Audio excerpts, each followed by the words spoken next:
क्या सारे बिल्डर और रियल एस्टेट एजेंट्स जितने भी यहाँ अपने आप को ऑथराइज क्लेम करते हैं, क्या वो सब रिलायबल हैं?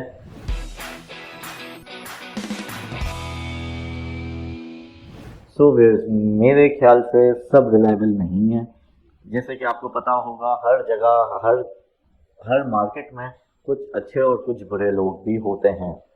तो ऐसे ही अगर हम बैरिया की बात करें तो यहाँ पर भी कुछ अच्छे भी हैं, कुछ बुरे भी हैं। तो आपको अपनी सिक्योर इन्वेस्टमेंट के लिए आपको बहुत ज़रूरी है कि आप जिस भी रेंटर या बिल्डर पे इन्वेस्ट कर रहे हैं या जिनके थ्रू आप इन्वेस्ट कर रहे हैं वो बहुत रिलायबल सोर्स हो।